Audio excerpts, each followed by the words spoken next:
नमस्कार, बड़ी खबर में आप सभी का स्वागत है और दिन की 4 बड़ी खबरें लेकर मैं हूं आपके साथ अंकिता पाल। पहली खबर मोदी कैबिनेट से जुड़ी हुई है और इस खबर में कैबिनेट में हरियाणा की तरफ से 3 चेहरों को जगह मिली है। दूसरी खबर सोनीपत से है, जहां से सीएम नायब सिंह सैनी ने प्रदेशवासियों को आपको बताते चले कि प्लॉट के आवंटन पत्र वितरित किए हैं। तीसरी खबर कालावली से है, जहां पर गैंगवार में गैंगस्टर की हत्या को अंजाम दिया गया। चौथी खबर यमुनानगर से है, यमुनानगर में नाबालिग से दुष्कर्म मामले में पुलिस एक्शन में आ गई है। आपको बताते चलें कि पहली जो बड़ी खबर है वो हरियाणा से है, जहां पर 3 कैबिनेट में मंत्री बनाए गए हैं, उसको लेकर खबर है। और साथ ही दूसरी खबर सोनीपत से है, जहां पर सीएम नायब सिंह सैनी ने प्रदेशवासियों को प्लॉट के आवंटन पत्र भी वितरित किए हैं। तीसरी खबर कालावली से है, जहां पर गैंगवार में गैंगस्टर की हत्या को अंजाम दिया गया। चौथी खबर यमुनानगर से है, यमुनानगर में नाबालिग से दुष्कर्म मामले में पुलिस एक्शन में आ गई है। आपको बताते चलें कि बीजेपी ने लोकसभा चुनाव में हरियाणा की 10 में से 5 सीटें जीती थी और जिसको लेकर हरियाणा में 3 कैबिनेट मंत्री नियुक्त किए गए हैं।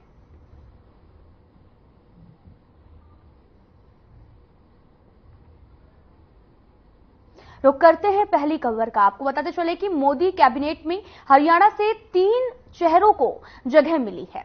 इसमें से हरियाणा के पूर्व सीएम, करनाल से सांसद मनोहर लाल शामिल हैं, गुरुग्राम से सांसद राव इंद्रजीत सिंह शामिल हैं और फरीदाबाद से सांसद कृष्णपाल गुर्जर शामिल हैं। जब हरियाणा के मुख्यमंत्री पद से मनोहर लाल को मुक्त करके लोकसभा उम्मीदवार बनाया गया था, तभी से ये कयास भी लगाए जा रहे थे कि मनोहर लाल को मोदी कैबिनेट में जगह जरूर मिलेगी।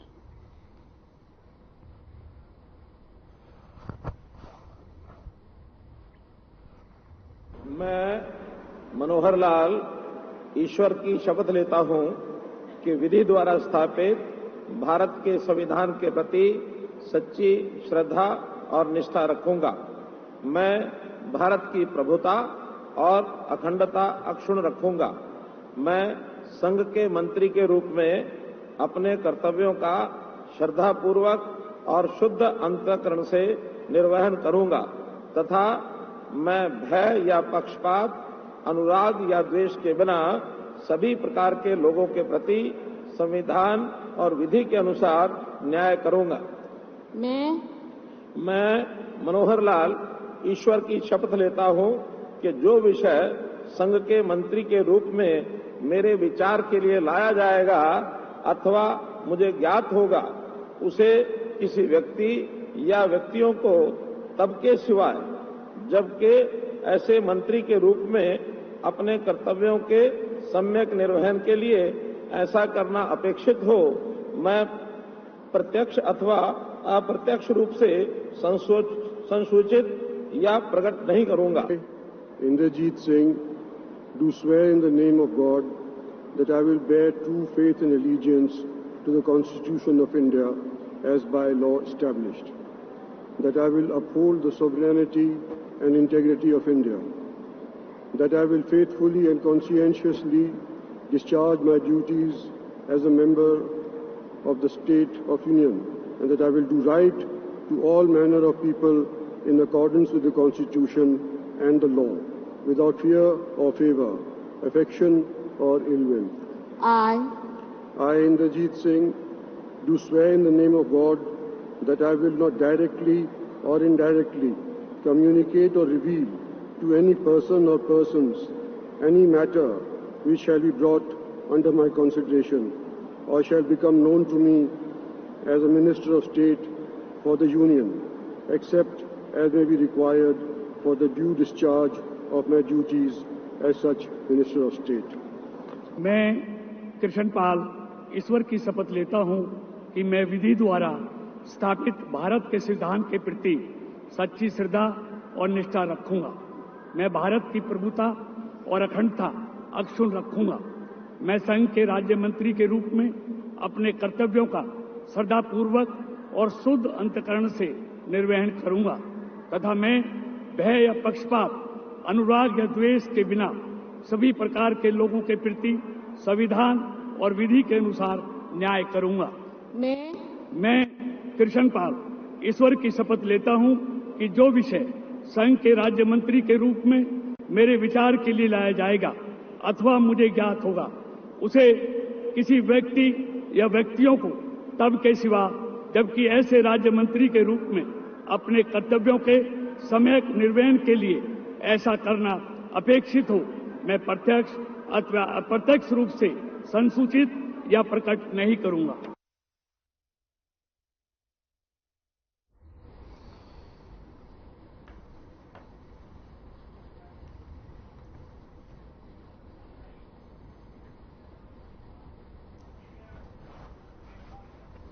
आपको बताते चलें कि बीजेपी लोकसभा चुनाव में हरियाणा की 10 में से 5 सीटें जीत पाई है। 2019 में पार्टी ने क्लीन स्वीप किया था। अब 5 महीने बाद राज्य विधानसभा के चुनाव हैं, जिसको लेकर लोकसभा चुनाव के नतीजों को विधानसभा चुनाव से पहले का ट्रेलर माना जा रहा है। इसमें बीजेपी डरी हुई मानी जा रही थी, जिसकी वजह से लोकसभा चुनाव नतीजों का अगर विधानसभा सीट वाइज एनालाइज करें तो राज्य की 90 सीटों में से 46 पर जो है वो कांग्रेस और 44 पर बीजेपी आगे रही। ऐसे में बीजेपी नेतृत्व विधानसभा चुनाव को लेकर कोई रिस्क नहीं लेना चाहती है। इसी को लेकर आपको बताते चलें कि हरियाणा के करनाल से सांसद मनोहर लाल खट्टर को केंद्र की मोदी सरकार 3.0 सरकार में कृषि या सहकारिता मंत्री बनाया जा सकता है।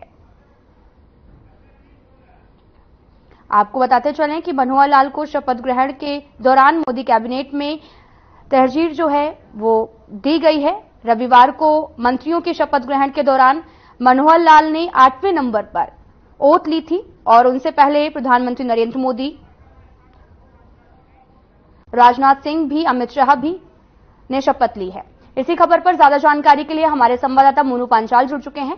तो मोनू पांचाल जी, आपसे जानना चाहेंगे कि बीजेपी ने 5 सीटें जीती हैं और कल भी शपथ ग्रहण समारोह हुआ जिसमें से 3 मंत्रियों को शपथ दिलाई गई है। तो साथ ही अगर बात की जाए विधानसभा चुनाव को, तो इस नजरिए से देखा जा रहा है कि विधानसभा चुनाव नजदीक है, जिसको लेकर 3 मंत्रियों को चुना गया है, क्योंकि पिछले सरकार की अगर बात की जाए तो 2 मंत्री ही चुने गए थे। तो इसमें अब संख्या 1 सीट की बढ़ गई है। मोनू पंचाल जी।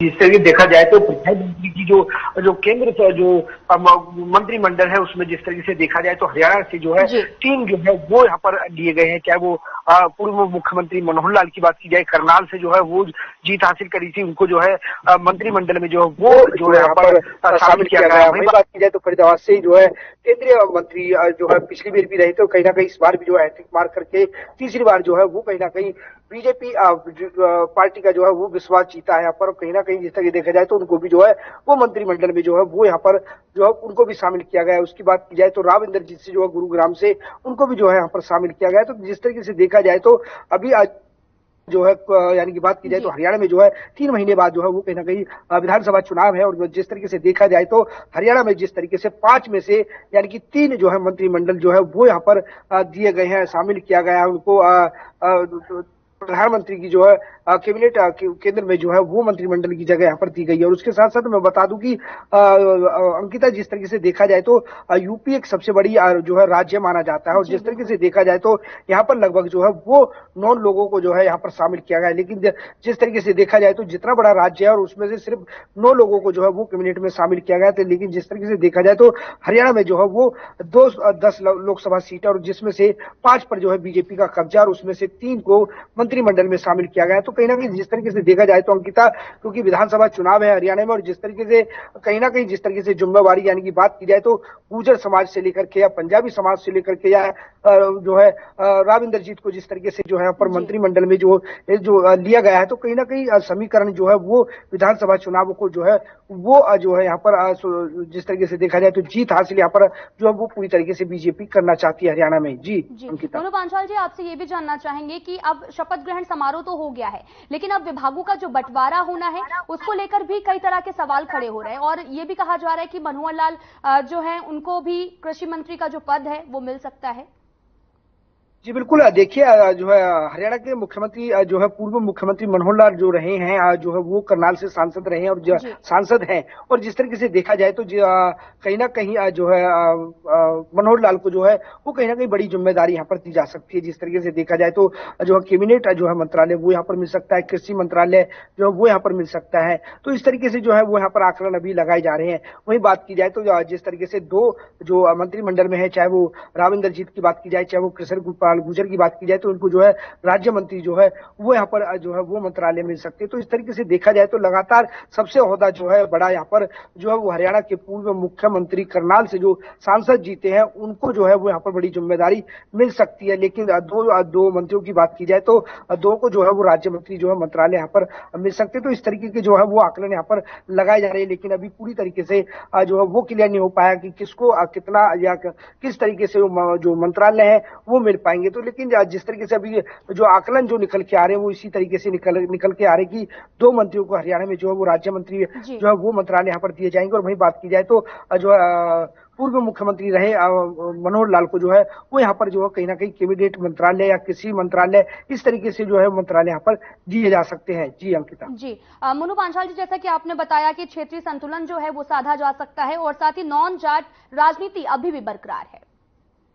जी बिल्कुल, देखिए अंकिता, जिस तरीके से देखा जाए तो नॉन जाट को लेकर के यानी कि बात की जाए तो कहीं ना कहीं जो है और भी जो है दो प्रत्याशी जो रहे हैं बीजेपी के, उन्होंने भी जीत हासिल करी है। तो कहीं ना कहीं जिस तरीके से देखा जाए तो अभी तक जो है वो हरियाणा में जो है नॉन जाट कार्ड जो है वो यहाँ पर बीजेपी खेलती हुई नजर आ रही है। चाहे वो राव इंद्रजीत की बात की जाए तो क्योंकि जिस तरीके से जो है राव को जो है वो समाज को कहीं ना कहीं यहाँ पर एक सशक्त करने की बात यहाँ पर की जा रही है। वहीं बात की जाए तो गुर्जर समाज को भी यहाँ पर सशक्त करने की बात की जा रही है। वहीं पंजाबी समाज की बात की जाए तो पंजाबी समाज को भी जो है वो मजबूत यहाँ पर किया जा रहा है। लेकिन जिस तरीके से देखा जाए तो एक बहुल्य जो क्षेत्र जो माना जाता है हरियाणा को जाट, उस जाट को जो है वो यहाँ पर जगह नहीं दी गई है जाट समाज को। तो कहीं ना कहीं जिस तरीके से देखा जाए तो हरियाणा में भी यानी कि तीसरी बार जो है वो बीजेपी जो है जाट नॉन जाट का कार्ड जो है वो यहाँ पर खेलती हुई नजर आ रही है। जिस तरीके से देखा जाए तो अभी तक जो है वो कहीं ना कहीं किसी तरीके से जाट समाज की तरफ से जो है वो कहीं ना कहीं कोई मंत्रालय में कोई इस तरीके से कोई हिस्सा नहीं है, या कि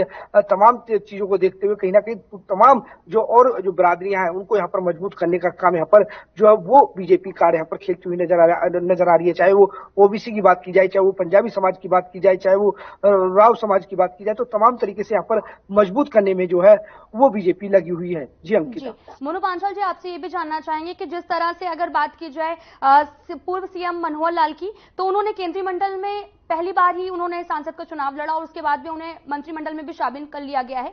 तो उसको लेकर अगर करनाल की बात की जाए तो कितना कारगर साबित होगा?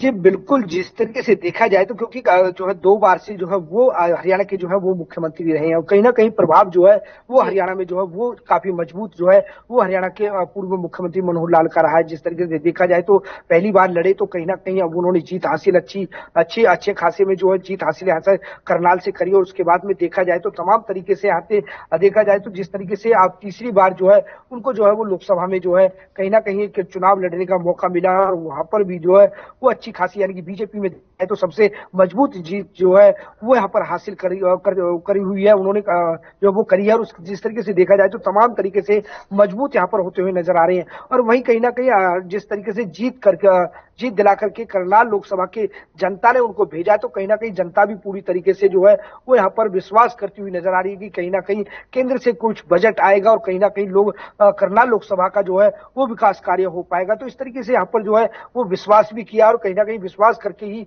जो है अच्छे मतों से जो है यहाँ पर जिता करके जो है वो दिल्ली भेजा है। तो इस तरीके से आकलन यहाँ पर जरूर लगाए जा रहे हैं कि 2 बार के हरियाणा के मुख्यमंत्री रहे हैं और कहीं ना कहीं तीसरी बार जो है वो जिस तरीके से हरियाणा से जीत करके दिल्ली पहुंचे और दिल्ली में भी एक बड़ा मंत्रालय जो है मिलने की यहाँ पर उम्मीद है। और कहीं ना कहीं हरियाणा जो है करनाल लोकसभा से के साथ साथ देखा जाए तो अंकिता कहीं ना कहीं पूरे हरियाणा को जो है वो पूरी तरीके से विश्वास यहाँ पर होता हुआ नजर आ रहा है कि जो हरियाणा के जो पूर्व मुख्यमंत्री मनोहर लाल रहे हैं वो कहीं ना कहीं जनता का जो है हरियाणा का जो है वो विकास यहाँ पर पूरी तरीके से यहाँ पर कर पाएंगे। जी मोनू पांचाल जी, आपसे ये भी जानना चाहेंगे कि जैसा कि पूर्व सीएम मनोहर लाल जो हैं उनको लेकर लगातार वो किसानों को लेकर आक्रामक रहे हैं। उन्होंने पंजाब से हरियाणा आने के लिए भी विरोध किया हुआ था, तो उसको लेकर अगर देखा जाए उन्हें कृषि मंत्री बनाया जाता है तो कितना ज्यादा बीजेपी के पक्ष में रहेगा?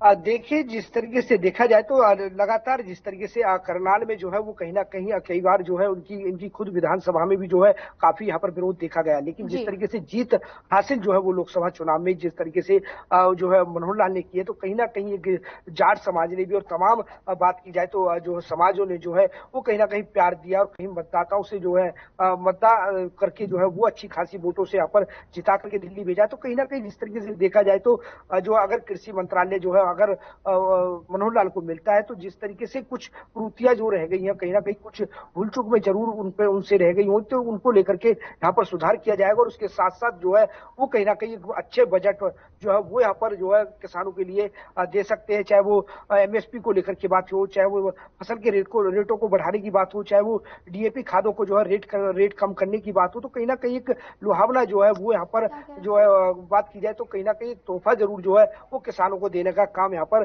जो है वो मनोहर लाल जरूर करेंगे। क्योंकि जिस तरीके से कहीं ना कहीं एक आक्रमण जिस तरीके से रहा है हरियाणा के पूर्व मुख्यमंत्री मनोहर लाल का, उन्होंने तमाम कहीं ना कहीं सख्त कदम जो है वो किसानों के जो है वो उठाते हुए नजर आए। तो कहीं ना कहीं इस तरीके से अब देखा जाए तो जो नरमाई है वो तमाम तरीके से वो यहाँ पर जो है मनोहर लाल की जरूर देखी जा रही है। अगर किसी मंत्रालय उनको मिलता है तो कहीं ना कहीं किसानों के लिए एक अच्छे तोहफे यहाँ पर जो है वो कहीं ना कहीं किसानों का देने का काम यहाँ पर जरूर करेंगे। जी अंकिता। जी मोनू पांचाल जी, आपसे ये भी जानना चाहेंगे कि फरीदाबाद से कृष्णपाल गुर्जर को मंत्री फिर से बनाया गया है, तो जनता का क्या कुछ देखने को मिल रहा है रुझान?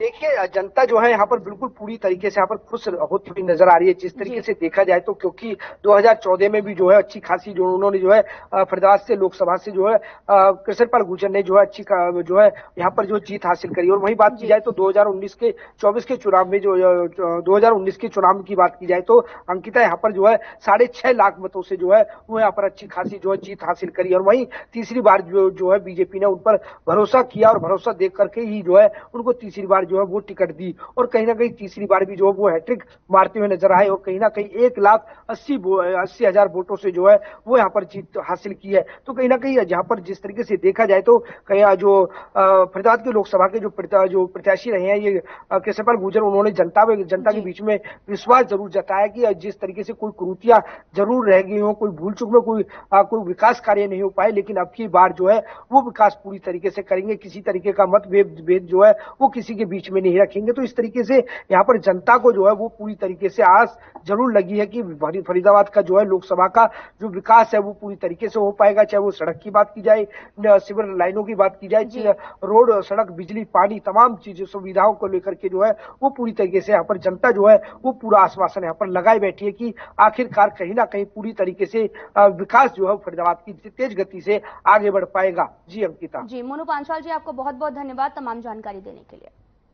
तो बढ़ते हैं दूसरी खबर की तरफ। सीएम नायब सिंह सैनी ने वासियों को एक और सौगात देते 7,000 से लोगों को बताते चले कि उनके प्लॉट पर कब्जे का आवंटन पत्र दिया है। इसके बाद में सीएम सैनी ने संबोधित करते हुए कहा कि पहले के वक्त में सिर्फ प्लॉट देने की बात कही गई, लेकिन आम लोगों को उन प्लॉट का मालिकाना हक नहीं मिला।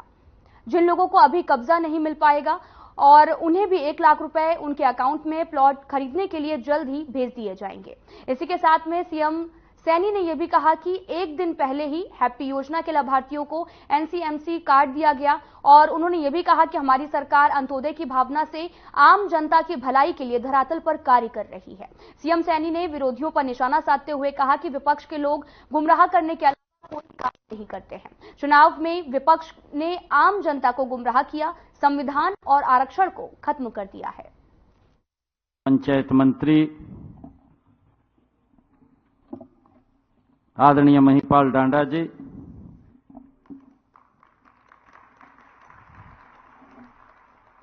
हमारे इस क्षेत्र के लोकप्रिय विधायक मोहनलाल बड़ौली जी, गन्नौर से हमारी लोकप्रिय विधायिका निर्मल चौधरी जी, जिला के हमारे बहुत ही लोकप्रिय अध्यक्ष जसवीर दोदवा जी, और हमारे एससी मोर्चा के प्रदेश के अध्यक्ष पटौदी ते भारतीय जनता पार्टी के विधायक सत्यप्रकाश जरावता जी, मेरे करनाल से घरौंडा से बहुत ही लोकप्रिय विधायक हरविंदर कल्याण जी, पूर्व मंत्री हरियाणा सरकार कविता जैन जी, राजीव जैन जी और हमारे पंचायत विभाग के अधिकारी जो इस सारे कार्य को देख रहे हैं, अमित अग्रवाल जी,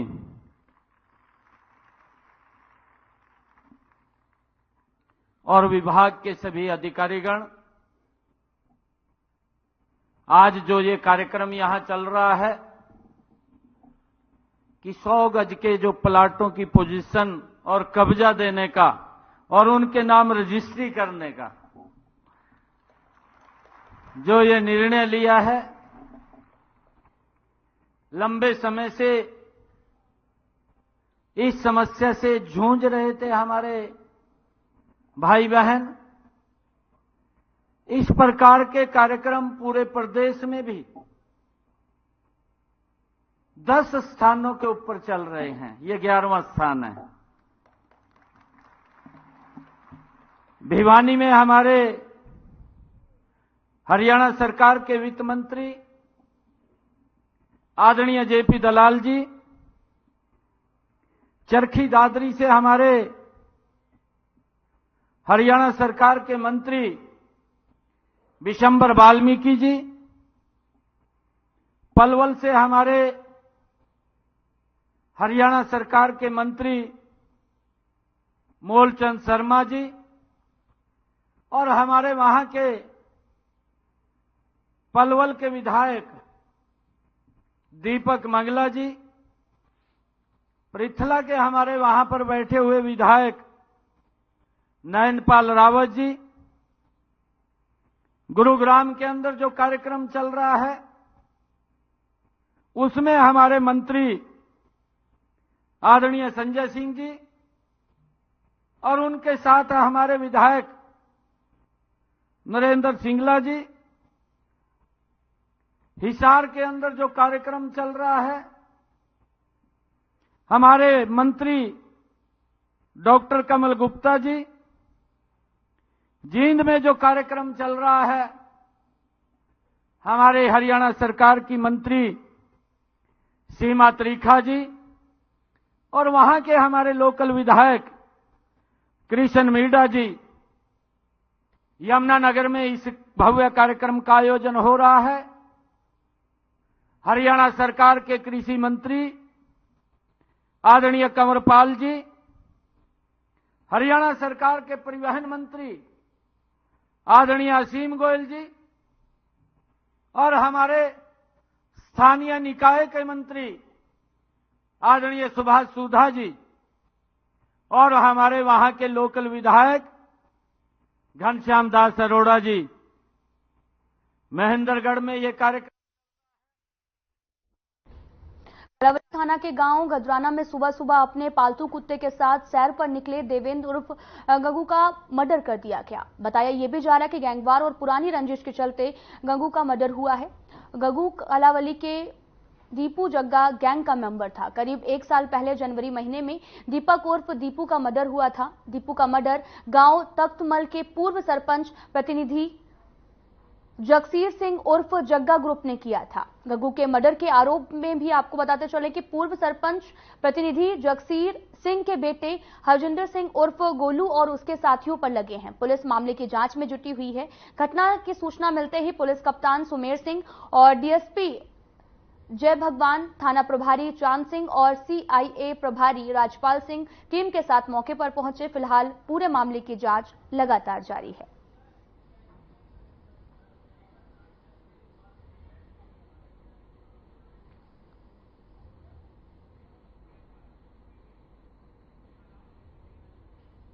यमुनानगर में एक 14 साल की नाबालिग से दुष्कर्म करने के मामले में पुलिस ने जहां मुकदमा दर्ज किया, वहीं नाबालिग से देह व्यापार करवाने के आरोप में पुलिस ने एक महिला को गिरफ्तार किया है। यमुनानगर जिले में पिछले कुछ समय से नाबालिग से रेप और छेड़छाड़ की 4 घटनाएं सामने आई हैं। हालांकि पुलिस ने मुकदमा दर्ज करके 3 मामलों में आरोपियों को गिरफ्तार भी कर लिया है, जबकि चौथे मामले में आरोपियों की तलाश लगातार की जा रही है। और ऐसे में एक मामले में 14 साल की नाबालिग ने अस्पताल में बच्चे को जन्म दिया और इसी तरह से 3 अन्य मामलों में 12 से 15 साल के बीच की युवतियां गर्भवती हो गई हैं। एक रुक्का प्राप्त है कि एक पीड़िता है जो नाबालिग है, तो वो प्रेग्नेंट है लड़की। सिविल हॉस्पिटल यमुना से रुक्का प्राप्त हुआ था, जिस रुक्के पे मैं वो अपना एसआई किरण जो इसकी आयु है सिविल हॉस्पिटल गए थे। सिविल हॉस्पिटल जाकर उसकी पीड़िता की माता के बयान लिए गए और बयान पे उसके साथ गलत हुआ उसके एफआईआर दर्ज की गई है और उसके जो बयान कराए 164 सीआरपीसी में माननीय अदालत के सम्मुख बयान कराए थे, उसमें पता चला कि एक लेडीज है यहाँ जो 55 साल के करीब थी। सर, एक सूचना प्राप्त हुई थी, रुका प्राप्त हुआ था सिविल अस्पताल यमुनानगर से भी। एक लड़की है जो ब्लाइंड है, थोड़ा कम दिखता है, बोलती भी कम है और जो डॉक्टर ने 3 महीने का ही प्रेग्नेंट बताई है। जिस रुके पे मैं अपने साथी कर्मचारियों के साथ सिविल अस्पताल यमुनानगर गई थी और जाके पूछताछ करी। जो लड़की बोलने में सक्षम नहीं है, बिल्कुल कम ही बोलती है, सुनती भी है और बोलती है थोड़ा सा अकला के बोलती है। देखिए, जिन अभी आपने मामलों का जिक्र किया था, कुछ हालिया दिनों में 4 मामले ऐसे हमारे सामने आए थे। हमने सभी मामलों में मामले दर्ज कर लिए हैं और उनकी जांच की जा रही है। 3 मामलों में गिरफ्तारियां भी हो चुकी है। लेकिन इसके साथ साथ क्योंकि अभिभावक भी और माता पिता भी जागरूक रहे और जो भी जहां पर भी बच्चे पढ़ते हैं वहां पर उनके टीचर्स भी जागरूक रहे, इस संबंध में हमारी एक टीम जिसको पहले से हमने ट्रेंड कर चुके हैं वो लगातार स्कूलों का कॉलेजेस का विजिट करती रहती है और सभी छात्राओं को इस संबंध में जागरूक भी करती रहती है कि यदि किसी प्रकार की कोई यौन उत्पीड़न या सेक्सुअल हरासमेंट इस प्रकार की कोई भी बात हो तो तुरंत पुलिस के साथ साझा करें, पुलिस को सूचित करें या 112 पे सूचित करें या अपने माता पिता अभिभावकों को अपने टीचर्स को बताएं ताकि समय रहते उस पर उचित कदम उठाया जा सके।